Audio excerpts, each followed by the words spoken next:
Olá, galera que acompanha o canal da Degrau Cultural no YouTube. Eu sou o Luiz Fernando Caldeira e estou de volta com mais um episódio do programa Super Dicas, voltado aí para o concurso da Guarda Municipal da Prefeitura de Niterói.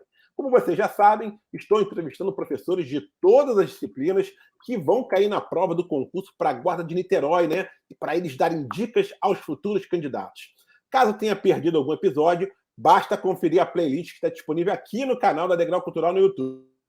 E no episódio de hoje, nós vamos falar sobre direito constitucional. E quem vai orientar os estudos dos futuros candidatos nessa disciplina é o competente professor Maurício Antunes. Seja muito bem-vindo ao programa Super Dicas, professor. Olá, tudo bom, Luiz? Olá, galera. Estamos aí mais uma vez para dar dicas importantes para os candidatos, aí nesse caso agora no concurso da Guarda Municipal de Niterói. Concurso importante que o Degrau Cultural costuma aprovar bastante gente, né? Exatamente, mestre.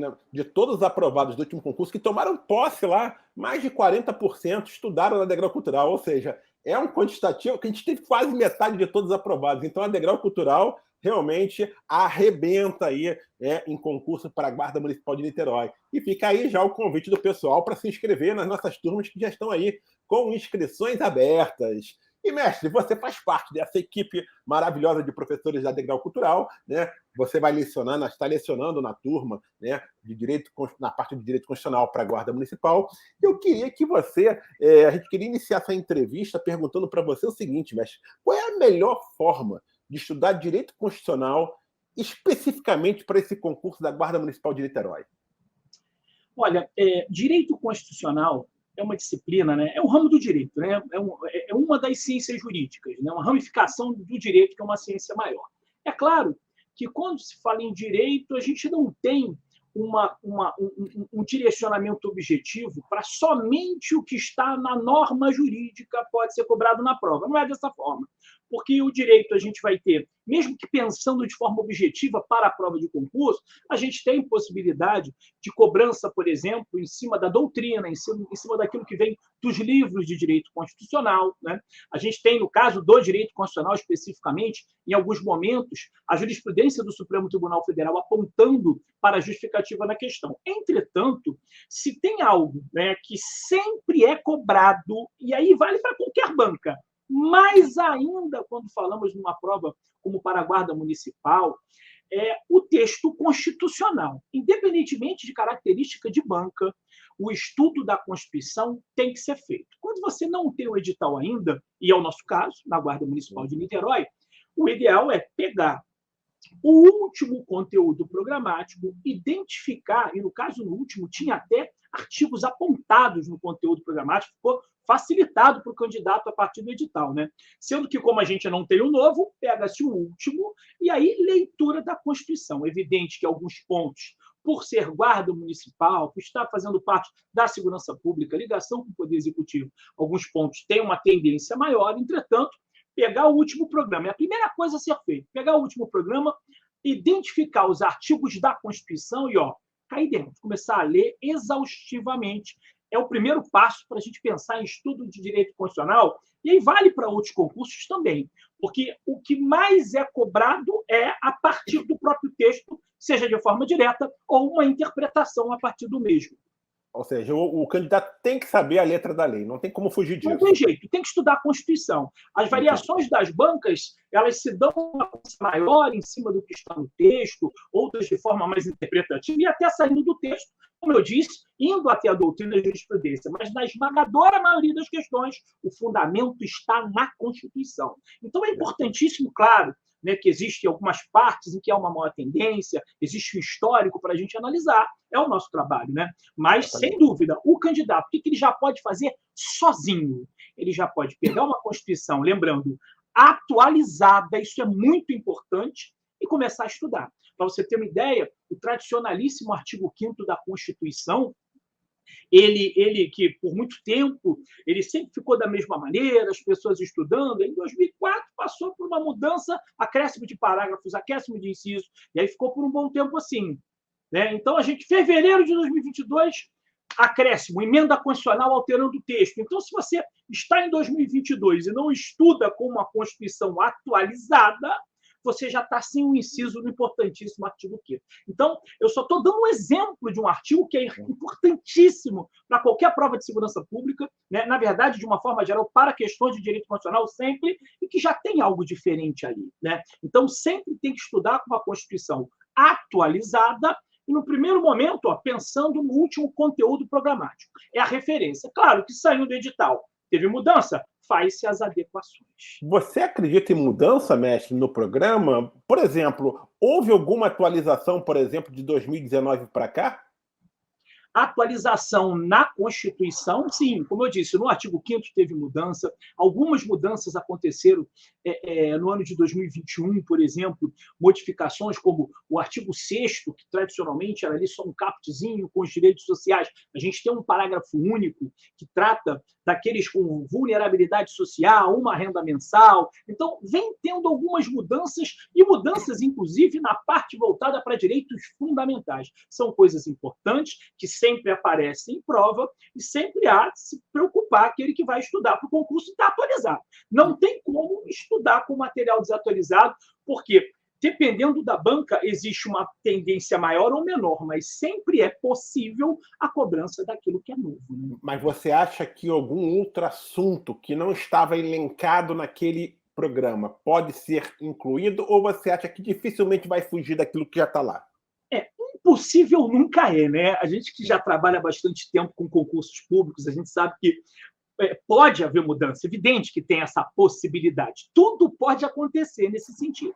Mas falando de tendência, como era um conteúdo programático muito extenso, eu, sinceramente, acredito que a gente tem uma manutenção. Já vem sendo uma tendência algumas manutenções de conteúdo programático, e aumento naquilo que era menor. Quando você tem um conteúdo muito extenso, como era o da Guarda Municipal, que para concurso de Guarda Municipal foi considerado uma coisa extensa até demais, não é o tradicional em concursos dessa natureza, então eu acredito, sinceramente, que não devemos ter aumento, não. Já tem bastante coisa, os poderes de uma forma geral, a gente tem uma cobrança já em todos os direitos e garantias fundamentais, a gente já tem ali a parte de organização do Estado, incluindo a administração pública, o programa já está grande. E, como eu disse, impossível não é, mas eu acredito que haja mesmo uma manutenção, ou pelo menos muito próximo disso. Se acontecerem mudanças, creio que muito pouca coisa. Mestre, a organizadora do último concurso foi o Instituto Silecom. Né? Ainda não temos a definição da organizadora. Até a gravação desse programa, nós não temos ainda a definição dessa organizadora. Mas ela o Instituto Silecom fez um bom trabalho no último concurso. Né? Então, ou seja, por isso há uma grande chance de que ela seja mantida como a banca da próxima seleção para a Guarda Municipal. Na sua visão, os futuros candidatos já devem estudar desde já de forma direcionada para essa banca, ou você acha melhor, ainda nesse primeiro momento, que ainda não se tem uma organizadora definida, fazer uma preparação, digamos, mais diversificada, realizando aí questões de provas de várias organizadoras?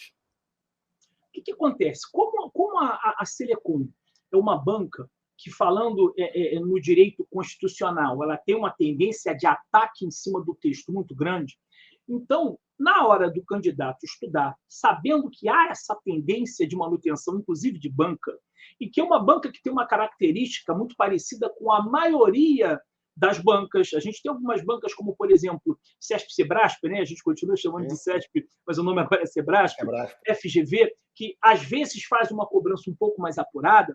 As demais, de uma forma geral, a tradicional FCC, assim como a Silecom, no direito constitucional, tem um apego muito grande à cobrança em cima do texto. Sendo assim, o que eu recomendo, como eu já disse, é leitura do texto, imaginando que venha a Silecom de novo. Por quê? Vindo a Silecom novamente, ou uma outra banca que também tem uma tendência de cobrança em cima do texto, o candidato está bem preparado, já está, pelo menos, nesse primeiro passo bem feito, né? Porque se, porventura, aparecer uma banca que tem uma tendência de interpretação de norma jurídica de forma um pouco diferenciada, em cima de doutrina, em cima da própria jurisprudência, com o estudo direcionado, e é o que se faz no curso preparatório, a gente vai passando esses elementos a mais. Agora, a partir do momento que ele imagina a Silecom, ele já está se preparando bem para a Silecom, para outras bancas, Instituto OCP, FCC, outras que também, estou exemplificando, que também têm esse apreço ao texto, e também já há um primeiro direcionamento de uma cobrança de uma banca que cobre algo a mais. Agora, em relação às questões, eu acho, né, opinião minha, que pode, claro, até porque como não há um volume muito extenso da Selecom, não é uma banca que tem tanto tempo de estrada cobrando direito constitucional para que você tenha um volume enorme de questões.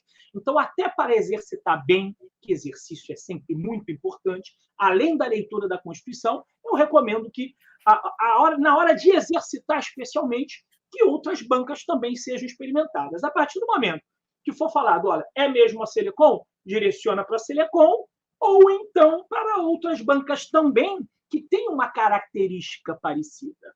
Existem outras bancas, eu citei a FCC, a Fundação Carlos Chagas, que é uma banca que cobra muito em cima do texto, que tem uma quantidade enorme, ela é tradicionalíssima, então ela tem uma quantidade enorme de questões. Então, quando você se prepara para uma prova da Selecom, estudando Carlos Chagas também, você está com aquela coisa de exercitar o texto de forma constante e com volume de questões que certamente vai ser fundamental para uma boa preparação. Então, eu acho que o estudo, a leitura excessiva de texto, como se fosse a Selecom, mas na hora de exercitar, não vai fazer mal dar uma diversificada para que o candidato, caso tenha uma mudança na banca, ele já tenha um pouco de discernimento de como a coisa vem acontecendo.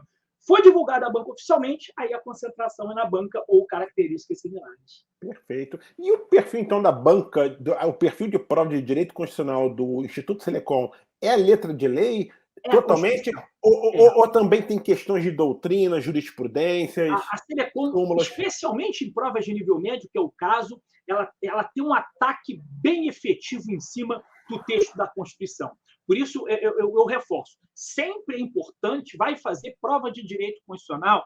Às vezes, o candidato que tem o nível médio, ele acaba pegando em livros, e isso faz com que ele, de repente, perca a própria atenção e potencial de memorização com o texto da Constituição e pegue uma obra que seja de difícil entendimento para ele. Mesma coisa eu, que sou advogado e professor de direito, se eu fosse estudar uma obra doutrinária de medicina, eu vou ter dificuldade. Então, eu, sinceramente, não recomendo, sabe? Eu acho que aquele que quer fazer um estudo direcionado para uma prova dessa natureza precisa ler bastante a Constituição. E aí, a partir dos exercícios e do direcionamento de nós, professores, ele vai perceber até onde dá para ir. É claro que não é impossível que você tenha uma cobrança de alguma coisa que venha da doutrina ou de uma jurisprudência, mas são apontamentos já meio tradicionais, não se entra muito em conflitos, em situações em que você tem uma linha doutrinária de um lado, uma outra linha de outro. Isso não acontece numa prova dessa natureza.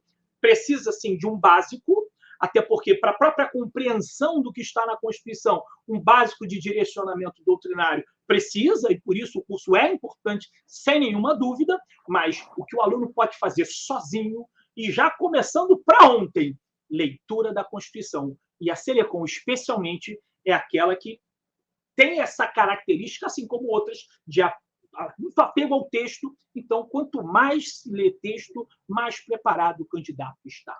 Mestre, no concurso passado, noções de direito, essa parte contou com 50 questões, né? Mas noções de direito tinha direito administrativo, direito constitucional, tinha aí estatuto das guardas municipais, tinha aí a parte de legislação municipal, né? Tinha ECA, entre outros assuntos. Quantas especificamente foram destinadas ao direito constitucional? O senhor sabe informar? O que acontece? Eu primeiro preciso fazer uma separação que nem sempre, na verdade, quase nunca a banca faz. A gente, no curso, em alguns momentos, acaba fazendo, e por isso, às vezes, gera até confusão em relação à quantidade. Porque, assim, existe um outro ramo do direito, chamado direito administrativo, que veio do direito constitucional, inclusive, né? Ele é mais novo, e que faz com que essa coisa dele ter chegado depois e ter vindo do direito constitucional faz com que a gente, às vezes, tenha, dentro de uma relação de questões de direito constitucional, questões que materialmente pertencem ao direito administrativo. E o próprio conteúdo programático, ele sempre apresenta lá a administração pública, dentro da parte de organização do Estado, vem lá, a administração pública, disposições gerais e servidores. É o famoso 37 ao 41 da Constituição. Ali você tem a base constitucional, que a Constituição é a lei maior. Então, você vai ter ainda mais numa Constituição extensa como a nossa, você vai ter bases materiais para outros ramos. No próprio artigo 5º, onde você tem ali a garantia do direito de herança, mas não é a Constituição que disciplina, o direito civil vai disciplinar, como no caso do direito de propriedade, também no mesmo artigo garantido.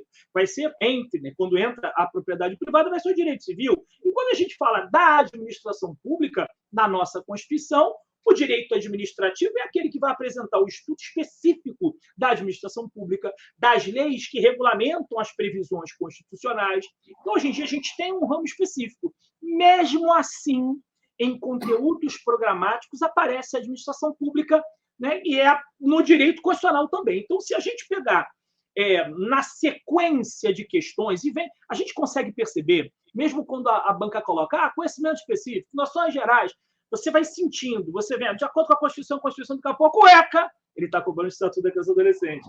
De repente, do nada, ele modifica a maneira de cobrar no próprio enunciado. Então, para nós que somos do direito constitucional, na hora de identificar, primeiro, materialmente, tem uma sequência, e nessa sequência geral, a gente pode dizer que seriam 12.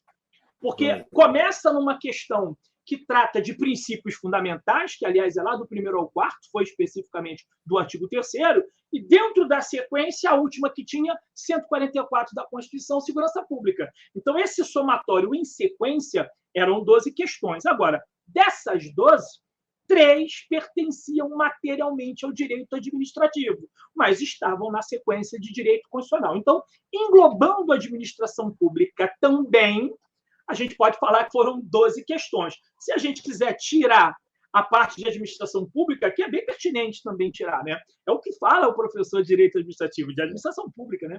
Então, a gente pode considerar 9. Então, seria mais ou menos isso, é o que acaba acontecendo. Às vezes, até há uma certa confusão nessa divisão, porque o próprio examinador, quando coloca tudo junto, ele acaba misturando de acordo com a Constituição, mas ele está falando de princípios do artigo 37, por exemplo, o famoso LIMP. Né? Então, aquilo é estudado em direito administrativo, mesmo estando presente na Constituição também. Então, daria para falar entre 9 e 12. Né? Tá certo, não, é isso aí, entendi, perfeito. E, mestre, eu queria saber agora o seguinte, quais são os assuntos de direito constitucional, né, que você acredita que tem mais chance de cair na prova para a Guarda Municipal de Niterói, até levando em consideração também, né, que é um concurso para a Guarda, né, que é um concurso aí desse, digamos assim, embora não seja um órgão de segurança, né, mas está dentro desse conceito de segurança pública, né? Quais são esses assuntos que os candidatos precisam dar atenção especial, porque tem grande chance de cair na prova, que talvez até tenha caído no último concurso também, você pode até comentar, ok? Sim, sim. O que acontece? O programa, como eu disse, foi um programa extenso, mas o ataque, né, da banca foi em coisas que a gente já imaginava, pelo menos na maioria delas, que seria próximo de acontecer. Porque, assim, independentemente de banca, quando você tem um concurso com uma guarda municipal, né, e aí, claro, você não tem, por exemplo, lá no artigo 144 da Constituição, na relação são órgãos da segurança pública, a guarda não aparece. Né? Mas a guarda municipal, nesse mesmo 144, que compreende o capítulo destinado à segurança pública, é onde vem a indicação de que a guarda municipal, que é uma possibilidade, a gente não tem uma obrigatoriedade, os municípios eles podem criar guardas municipais, então essas guardas municipais estão no mesmo capítulo. E se elas estão no mesmo capítulo, a gente até poderia dizer, é o parágrafo 8º desse mesmo artigo 144, a gente até poderia falar, a guarda compõe. O que a gente tem, na verdade, ali, como não está no 144 como órgão, significa que, por exemplo, não há uma obrigatoriedade de que uma guarda seja instituída como órgão. A gente não pode, por exemplo, ter uma Polícia Federal transformada em autarquia, porque a Constituição diz que a Polícia Federal é o quê? Um órgão da administração pública. E dentre esses órgãos estão as polícias. Você não tem a Guarda Municipal. Ela vem lá no parágrafo 8º, na verdade, uma sugestão e permissão, ao mesmo tempo, da nossa Constituição, para que os municípios constituam guardas municipais. Então, assim, é no capítulo da segurança pública. Então, está ligado à segurança pública, sem nenhuma dúvida. Agora, por exemplo, no município do Rio de Janeiro, a Guarda Municipal já foi empresa pública e hoje é uma autarquia. Isso. Não há uma imposição constitucional de que seja órgão, mas está na segurança pública. Tanto é que tem o artigo 144, sem nenhuma dúvida, trata de segurança pública. Há uma tendência, como na última prova teve uma questão falando sobre isso. Havia essa tendência. Eu falei em sala na ocasião, me lembro, olha, segurança pública. Então, pode ser que apareça, apareceu. Então, assim, além da própria segurança pública, que teve uma questão, a parte inicial da Constituição, sempre que se trata de segurança pública, questões de nível médio, tem muita chance. Teve uma questãozinha de princípios fundamentais, teve uma do 5º, teve uma do 7º. Então, só considerando princípios e também direitos e garantias fundamentais, já são 3. Mais uma de segurança pública. O ataque depois foi 3 questões de organização do Estado fora a administração pública e mais 3 de administração pública, são aquelas 3 que eu disse que são estudadas como direito administrativo, mas compõem também a organização do Estado. Então, aonde teve o ataque maior foi na organização do Estado, 3 na parte inicial, artigo 18, na própria competência do município, por ser município, o artigo 30 ganha uma importância maior. A gente normalmente tem muita cobrança na parte de repartição de competências dentro da organização do Estado, do 21 ao 24, especialmente 22 e 24. Sendo que, por ser uma prova municipal, cresce a tendência do artigo 30. Então, teve uma do 24, teve uma do 30 também. Então, essa parte de organização do Estado, segurança pública, princípios e direitos e garantias fundamentais, eu falaria do 1º até o 16, muita tendência a aparecer na prova, sem nenhuma dúvida, além do 37 ao 41. E aí, nós tínhamos no conteúdo programático, por exemplo, o Poder Judiciário fazendo parte. Assim como, na realidade, os demais. No programa veio Organização dos Poderes, 44 a 135. Então, significa que ali, na indicação do edital, tinha a possibilidade de cair legislativo, executivo, o judiciário e também as funções essenciais da justiça. Sendo que, analisando a própria estrutura, aonde se encontra, qual é a maior tendência entre os poderes numa prova como essa? Se fosse no judiciário, era poder judiciário. Prova do Ministério Público, funções essenciais da justiça, como defensoria também. Prova para o legislativo, poder legislativo, e nesse caso, executivo, cairão 2. Então, dentre os poderes, eles colocaram o título número 4 inteiro, Organização dos Poderes, 44 ao 135. Então, assim, claro que a gente não podia deixar de estudar o principal sobre cada poder, como foi feito na ocasião, mas a tendência maior é cair o poder executivo. A Selecom, na última prova, optou por cobrar Conselho da República e Conselho de Defesa Nacional. Sendo a Selecom de novo, a gente já sabe que tem que dar uma ênfase tanto na composição desses conselhos como nas suas respectivas competências. Aí eu estou falando aí tanto do artigo 89 do Conselho da República, quanto lá do 91, que se trata do Conselho de Defesa Nacional. Eu acho que é por aí, né? Pensando... por ser guarda municipal, e inclusive independentemente de banca, a ideia é essa: princípios de direitos e garantias fundamentais, além da organização do Estado, incluindo a administração pública, dentre os poderes, muita ênfase no executivo, e segurança pública é pequenininho, tem que saber de cor, porque vai ter mais alguma coisinha de segurança pública na prova. Show de bola, mestre. E aí, então, aqui para a gente finalizar, mestre, eu queria que você deixasse aí as suas últimas dicas, né, para que os futuros candidatos desse concurso para a Guarda Municipal de Niterói possam gabaritar essa parte de direito constitucional da prova. Pois é, que é uma parte extensa, inclusive, vale muito ponto, direito constitucional, não pode negligenciar de forma nenhuma. Então, além do texto constitucional, que a gente já chamou atenção, né, já para ontem, isso aí não pode... Ouviu a dica, cai dentro. Começa a ler a Constituição, porque é muito importante. Importante, inclusive, para outros ramos do direito. Né? Por ser a Constituição a lei maior, ela traz uma base, como eu já disse, para outros ramos também. Então, tem que sentar para ler bastante Constituição, de acordo com o último programa. Agora, importante exercitar, e muito importante é pegar o direcionamento de quem sabe auxiliar na preparação. Como nós já falamos inicialmente, o degrau cultural tem muitos aprovados na Guarda, em vários concursos, evidentemente. Não foi só no concurso da Guarda Municipal de Niterói, mas na Guarda Municipal de Niterói foi demais. Então, Demais. é importante que faça um curso preparatório e o degrau cultural, sem nenhuma dúvida, hoje é o que há de melhor, não só na equipe, não é porque eu faço parte dela, tem lá os colegas, independentemente de quem será seu professor de Direito Constitucional, você vai estar bem amparado, é um curso tradicionalíssimo que vai conseguir te dar essas orientações, essas dicas dentro de cada uma das matérias. A gente está passando alguma coisa aqui, mas tem muita coisa, claro, não dá tempo da gente falar tudo, mas tem muita coisa importante que, com certeza, os aprovados, por isso, normalmente, eles acabam se manifestando, e a gente tem esse feedback que é muito interessante. E que tal você fazer parte aí desse grupo de aprovados? Vem com a gente, vem estudar no degrau, que com certeza você vai ter ajuda importante, junto com o teu esforço, é sucesso garantido. Show de bola, mestre. Depois dessa verdadeira aula que o senhor deu também aqui, eu me despeço aqui do professor Maurício Antunes. Agradeço muito a sua participação, mestre. Certamente aí os nossos alunos e também os futuros alunos gostaram muito das suas dicas. Muito obrigado. Eu que agradeço. Forte abraço a todos. Boa sorte. Abração, professor. Eu quero também agradecer a vocês que estão assistindo a esse especial do Super Dicas, voltado para o concurso da Guarda Municipal de Niterói. Se você gostou desse vídeo, dê o seu like e compartilhe com os amigos. Acompanhe também as nossas redes sociais, a seção de notícias do site da Degrau Cultural e o podcast Hora do Concurso. Fiquem atentos também, pois logo, logo estará no ar um novo episódio do especial Super Dicas voltado para o curso da Guarda Municipal de Niterói. Um grande abraço a todos e até a próxima, gente. Valeu!